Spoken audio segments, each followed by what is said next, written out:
Hi, I've just watched myself a late film this evening, and that was the Supergrass. It was the film from the comic strip.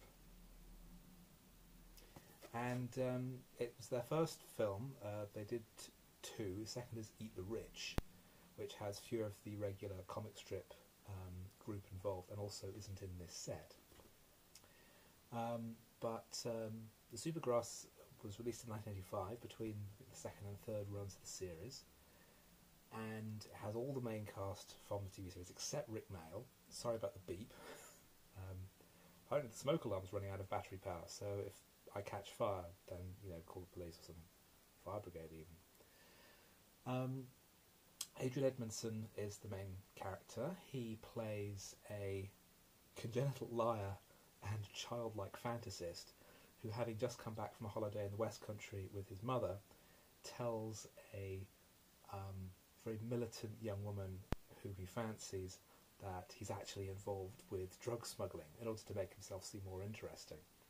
Unfortunately, a policeman sitting next to him in the pub when he says this, he's arrested, taken to the police station, and because of the information that he's been giving, which is pure fantasy, he winds up being recruited as a Supergrass and goes off to the West Country again, accompanied by a policewoman played by Jennifer Saunders, who's standing in as his girlfriend, and they're being chaperoned by another police intelligence officer played by the policewoman who is also the policewoman's ex-boyfriend, and is played by Peter Richardson, who co-wrote and directed the film, awaiting the arrival of the yacht full of drugs, which the main character has just completely made up.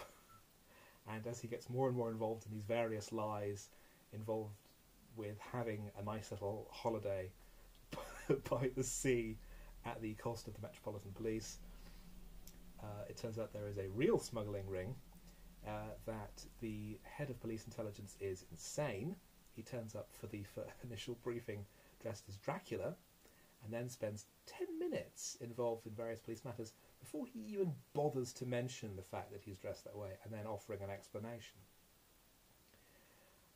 It's a great film. It's very much like a lot of the other shorter comic strip films for television, in that it has these absurd ideas that sort of resolve themselves over the course of the running time. But a lot of those feel quite airless and often a bit smug. A little bit too much like these are a bunch of comedians who've been given a budget and are just prattling about at the expense of Channel 4. And with the Supergrass, because it has the additional running time, it's just over an hour and a half.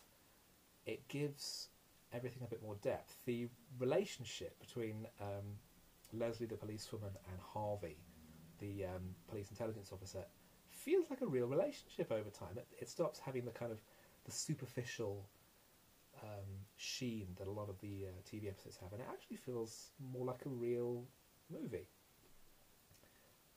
Dennis, the main character, never feels realistic.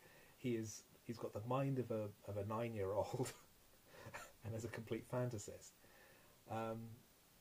But there's all kinds of extra elements. There's another police intelligence officer who arrives, played by Robbie Coltrane, and he gets the most visually exciting scene in the film, where he marches down the sea wall at dusk with the waves crashing over him, and Frankie Goes to Hollywood's Two Tribes blaring on the soundtrack so that he can take up his watch position at the end of the seawall, waiting for the fabled white ship with the drugs on board to arrive at dawn. And it's a fantastically exciting sequence. It adds nothing to the movie, but I think Richardson just thought of it and thought, that would be interesting, that would be exciting. But it has all these extra little details. Alexei Sayle has a kind of a recurring cameo as an overexcited motorcycle cop in Devon. The real drug smugglers are played by Keith Allen and Nigel Planer, and they have their own little story where they're disguised as a man and woman, but Keith Allen, who's disguised as the man, is starting to feel attracted to his long-time colleague, even though he's adamant that he's not gay. And so that's adds a whole other dimension to the film. It's a really terrific movie. It's quite sharp. It's quite of the moment. It feels quite mid-80s in a way, with the police being portrayed as they are, totally untrustworthy. Although maybe not that much has changed.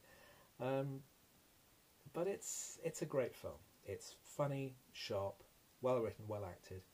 Peter Richardson is not the most stylish director, but he finds things of interest, and he's never not efficient. He's never not focused on telling the story, on letting the characters breathe as best he can, because he's a writer and a performer as well.